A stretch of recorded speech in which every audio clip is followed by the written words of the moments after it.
Hi there. So today we got 10 rounds every minute and 30 seconds, 2 movements, 7 push-ups, and then a number of sumo deadlift high pulls. If you have weight available, such as a kettlebell or a dumbbell, it's going to be 12 reps. If you only have a PVC pipe or a broomstick available, it's going to be 18 reps.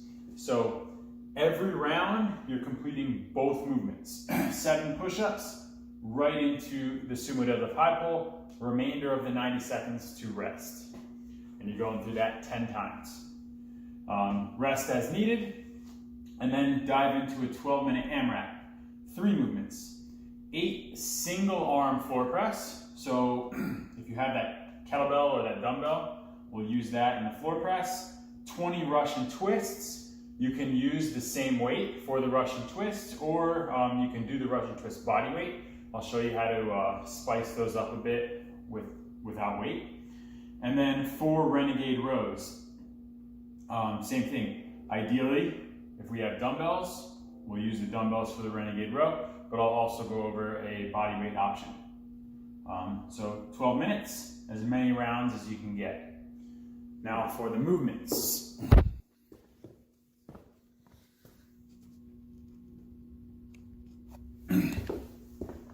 So we've been working on our push-ups the past 4 or 5 Wednesdays.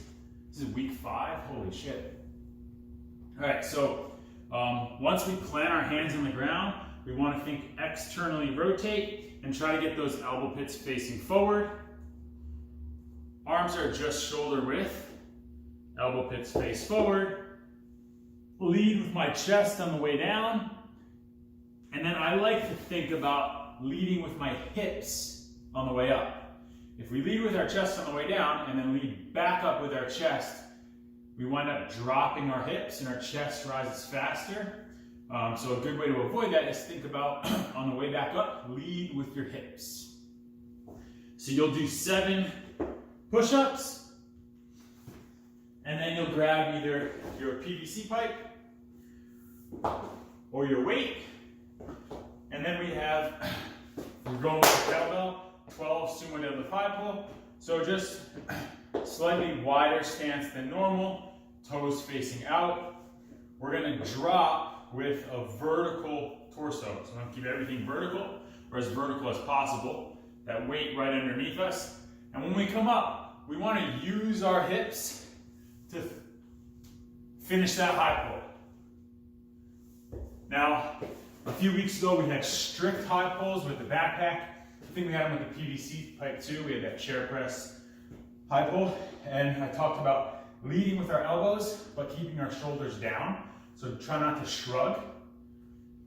Whether we're using the kettlebell or the PVC pipe, we want to do the same thing. Lead with my elbows, but keep my shoulders down. So just because we're creating momentum, doesn't mean we have to shrug it up.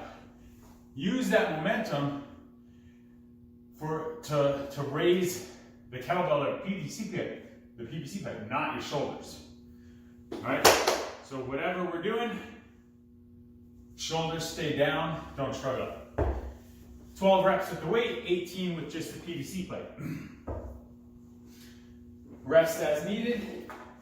Zoom classes today, 7:30 with Jeff, 12 o'clock with John, and then 6 o'clock p.m. with me. We have 8 floor press. So if you have a dumbbell, you just need 1. However, if you have 2, grab 2, because renegade rows, I forgot about those. So the single arm floor press, doesn't really matter where your feet are, but let's try to keep our core on the ground, or our lower back on the ground. Let's try not to arch like a glute bridge floor press, just slightly different. Everything can stay engaged, but think on the ground. Stay in control for these. Don't let your elbow slam on the ground. Nice and controlled down. Lock out at the top. 8 reps. I'm going to recommend doing all 8 with the same arm before sitting up, moving on to your Russian twists. Now when we do these, let's try not just to move our arms, try to actually twist. So twist your torso. Try to face the weight. All right, you see the difference there? As opposed to just staying forward and essentially doing some bicep curls left and right. Actually twist your torso. You want your chest to face the weight. If you don't have a weight, you can use your hands, but the same thing, focus on twisting. A good way to focus on twisting is try to reach that opposite arm as far to your side as you can, as opposed to just right next to you. Reach out a little bit. 20 twists, and then 4 renegade rows. If we have a set of dumbbells, our renegade rows going to be a push-up, row, row. When we row, let's try not to pull the dumbbell straight up. Then it almost just becomes a bicep curl. Try to pull the dumbbell back. Finish with your arm at 90 degrees. Pull the dumbbell to the bottom of your rib cage, like you would be rowing a canoe. All right, so there as opposed to here. If you don't have the dumbbells, we're gonna go push up, shoulder tap, shoulder tap. That'll be 1. If you don't have the dumbbells, and I forgot about the floor press.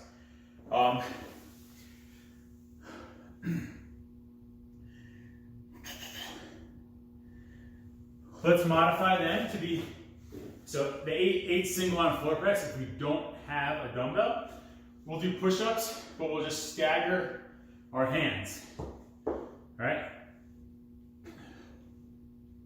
So 4 there, 4 here. Same thing applies though. Externally rotate, elbow pits facing forward. But try to get creative with that floor press. You can use any object in your house. All right, have fun. Maybe I'll see you at 6.